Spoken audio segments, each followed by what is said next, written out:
देश की सेना को मजबूत बनाने के लिए पिछले कुछ सालों में काफी काम हुआ है, लेकिन ये डिबेट का विषय है कि क्या ये काम पर्याप्त हैं भी या फिर नहीं।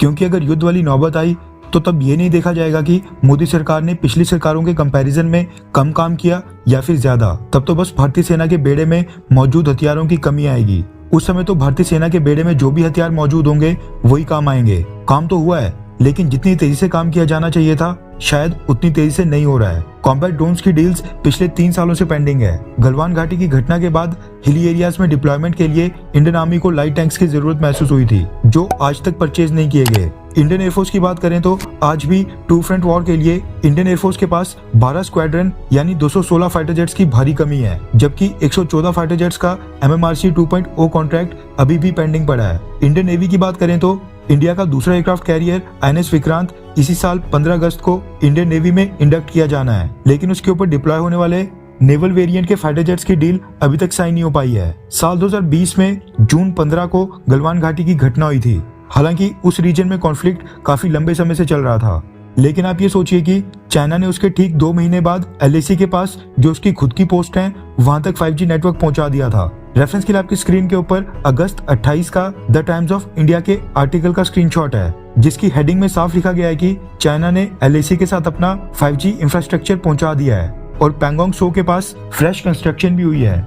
रिपोर्ट्स के मुताबिक चाइना ने फाइबर ऑप्टिक्स और वायरलेस डिवाइसेस का पूरा नेटवर्क LAC के पास तक पहुंचा दिया था, और ये हम बात कर रहे हैं 28 अगस्त 2020 की, जब गलवान घाटी की घटना को हुए अभी 3 महीने भी पूरे नहीं हुए थे। ये गलवान घाटी की घटना के बाद ये 2.5 महीने के बाद की रिपोर्ट है। अब अगर भारत की बात करें तो 5G तो छोड़ ही दो, भारत ना ही 4G और ना ही अपना ब्रॉडबैंड या फिर मोबाइल नेटवर्क आज तक LAC तक पहुंचाने में सक्षम हो पाया है। भारतीय सरकार को आज 2 सालों के बाद याद आया कि LAC तक इंटरनेट कनेक्शन पहुंचाना बहुत ही जरूरी है, जिसके बाद इंडियन आर्मी ने request for information document float किया है। रेफरेंस के लिए आपकी स्क्रीन के ऊपर बिजनेस लाइन के आर्टिकल का स्क्रीनशॉट है, जिसके मुताबिक चाइना के साथ लगती LAC के पास का जो हाई एल्टीट्यूड एरिया है वहां पर 4G और 5G based mobile cellular communication network provide करवाने के लिए इंडियन आर्मी ने रिक्वेस्ट फॉर इंफॉर्मेशन डॉक्यूमेंट जारी किया है। नेटवर्क प्रोवाइड करवाने वाली कमर्शियल और सरकारी कंपनीज डिमांड्स, कंडीशंस और क्राइटेरिया को पूरा करने में सक्षम होंगी, वो इस रिक्वेस्ट फॉर इंफॉर्मेशन का डिफेंस मिनिस्ट्री को रिप्लाई देंगी।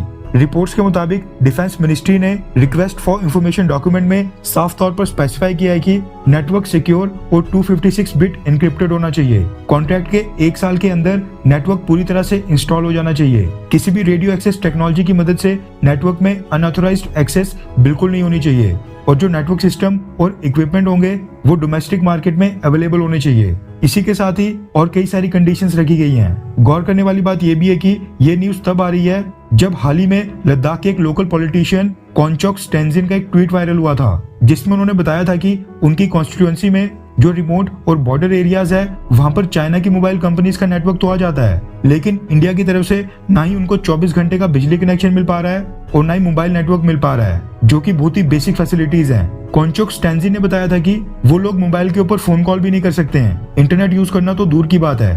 उनका ये ट्वीट काफी वायरल हुआ था। LAC और बॉर्डर के पास जो लोग रहते हैं उनको सिक्योरिटी एजेंसीज का ईयर एंड आईज कहा जाता है, यानी आंख और कान कहा जाता है। ये लोग बॉर्डर के ऊपर थोड़ी सी हलचल होने पर भी सेना को अलर्ट कर देते हैं। मोबाइल नेटवर्क पहुंचाने से न सिर्फ आर्मी को कम्युनिकेशन और डेटा ट्रांसफर में आसानी होगी, बल्कि बॉर्डर और रिमोट एरियाज में रह रहे लोगों के लिए भी ये बहुत ही बड़ी सुविधा होगी। खुशी की बात यह है कि लेट ही सही, लेकिन इस दिशा में कोई कदम तो उठाया गया। चाइना की स्पीड के साथ तो हमारा कोई कंपैरिजन नहीं है। उन्होंने गलवान घाटी इंसिडेंट के 3 महीने के अंदर ही 5G नेटवर्क LAC तक पहुंचा दिया था, जबकि भारत ने 2 सालों के बाद भी रिक्वेस्ट फॉर इंफॉर्मेशन डॉक्यूमेंट ही जारी किया है। कॉन्ट्रैक्ट साइन होते और पूरी तरह से नेटवर्क इंस्टॉल होते अभी भी 2 साल कम से कम लग जाएंगे। ना जाने ये फाइल डिफेंस मिनिस्ट्री में कितने महीने तक टेबल के ऊपर पड़ी होगी। खैर, आपको क्या लगता है कि भारत में हर काम बहुत ही स्लोली होता है, हाँ या फिर ना? नीचे कमेंट करके अपनी राय जरूर बताएं।